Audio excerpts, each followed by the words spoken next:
Can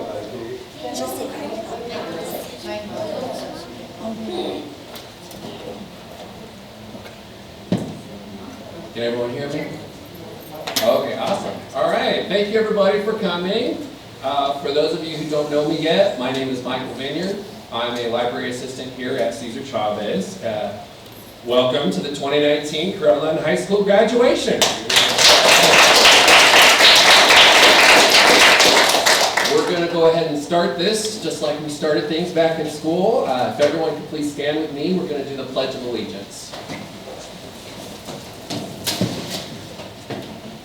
I pledge allegiance to the flag of the United States of America and to the republic for which it stands, one nation, under God, indivisible, with liberty and justice for all. Thank you. You can be seated. I had to listen to the kids for that one because I don't remember. So thank you very much. So obviously we're here to celebrate the graduates who you see in their lovely blue robes today. A couple of housekeeping notes. In the event that there is an emergency, just run out those back doors that you came in and out through the lobby, and then we can all reconnoiter at the park across the street, okay? Restrooms are just on the other side of this wall. So again, go out that back door and just turn right, and they're right here. I mean, you can use that door, but then we're all going to stop and watch you. So you might want to just go to the back. Lastly, and I'm going to do this too, if everyone could turn their noise-making devices on silent or airplane mode or off. Take as many pictures as you like with your phones or your cameras, just as long as they're not doing the flash or making lots of noise. Okay, so now that those are out of the way, I'm going to ask you to stand up again, because now we're going to do the national anthem. And gentlemen, if you could remove your hats.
Thank you. You may be seated.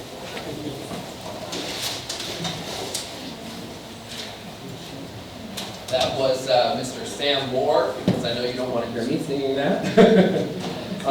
Now, I would like to do a quick plug for this program. As you know, this is Career Online High School. So this is an actual high school diploma, not just a GED.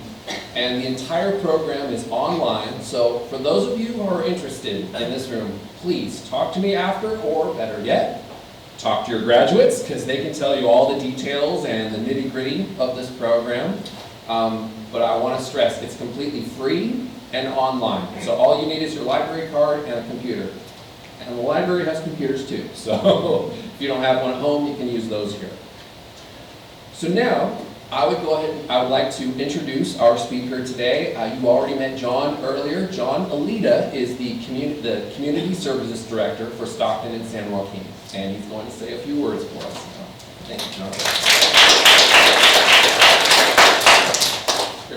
Yeah, I want to start off that way. Thank you, Michael, and welcome, everyone. So the reason Michael asked me to speak is my job is to lead the Stockton-San Joaquin County Library System as well as the City of Stockton Recreation Services. So this program really is really special to us, especially to me. And you know, it's what I would call a non-traditional program. We don't have classrooms, we don't have a school building, and you know, you study and do your work in a virtual setting, on your own time, whenever and wherever you have access. And yet, it does honor, in my mind, some of the very most traditional values that we have as a society. Those values are hard work, perseverance, individual commitment, and striving for a better future for ourselves and for our families. I wanted to kind of talk a little bit, tell you a little bit of a story about someone who was also a non-traditional student. And I think you'll understand the value of the story once I tell you. So there was a non-traditional student who was an immigrant that moved here with his family when he was 12 years old. His father was a laborer who lost his job when the factory he worked for implemented some new technology. He was very poor for most of his young life. He didn't graduate high school, but he needed to support his family, including his mother, who was ill. So he attended night school classes while he also kept all of his other obligations up. He was a very smart young man and turned out to be very good in business. In fact, I mean, he was really good in business. His name was Andrew Carnegie, and he was the richest man in the world. He grew up during the early 20th century, and he made his fortune in the steel industry. Before he died, he gave away almost everything he had made, his entire fortune, to charity. In today's dollars, it would have been worth about $77 billion. And one of his biggest causes was the establishment of public libraries. Over 2,500 of them in the United States alone. Because he believed in the power of improving oneself. He had experienced it, you know, in his own life, and he wanted to share that with others. You know, before this time, there were no public libraries. Libraries cost money. If you wanted to have access to one, you had to pay. And of course, we didn't have the internet back then, so people did not have access to knowledge. And he believed that, look, if you have the drive, you should have the access. And so, you know, his contribution is really, you know, why we're here today. And so I feel like what better place to honor all of you than in the public library.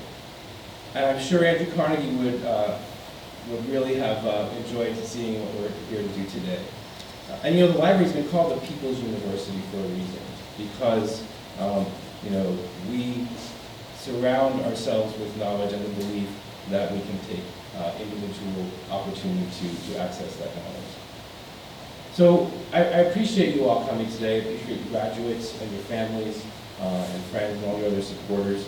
And I appreciate you allowing us to kind of do this ceremony. I know that it's very easy for us to kind of let you go through the program, finish it, get your diploma, and go on. But for us, it's really important to acknowledge it. And there's a couple reasons why, I think. First of all, last year, about 48,400 people dropped out of high school in California.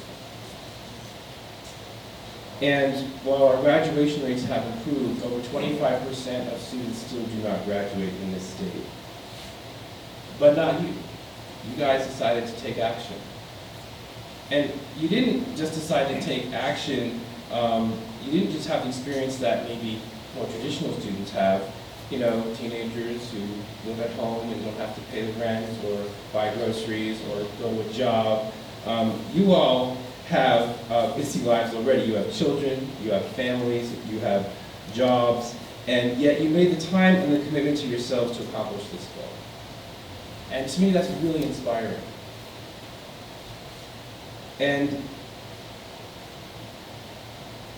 when you think about it, it's even more significant than, in some ways, than those other students who have all that opportunity and free time and not have to worry about their expenses. You did this on top of all the other things that you do in your daily life.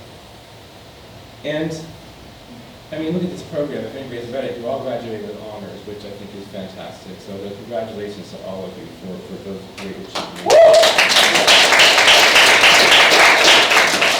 And it's not, and we honor you not just because you've accomplished something really amazing, but when we come together as a community, when we as members of your community are able to honor you, when people who are your family or your friends, when they see what you've accomplished, when we see what you've accomplished, it reminds us that we can do the same thing, that those goals in life that we have, that we think might be impossible or challenging, we know that we can do that. And I think that's the real value of us coming together today, is to remind each other that we can accomplish goals, even if they're goals we put off for a long time, or goals that we are trying to achieve in the midst of all the other things that we're doing.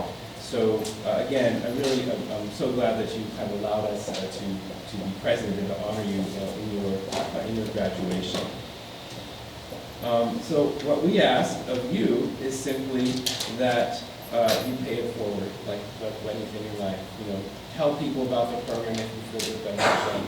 Encourage them. Tell them that what you did, what it meant to you. And whether maybe it's not someone who wants to go back to school. Maybe it's just someone who wants to apply for that job, or they're not sure that they should because they don't know if they can get it. Or maybe it's someone who's thinking about making a life change and they're not sure if they should. Just you can be that encouraging presence to them. So I feel like we're privileged to have this opportunity to honor you. And our mission in the department is that we build a resilient community by cultivating healthy bodies and curious minds. And there's no better way to build a more resilient community than to help others in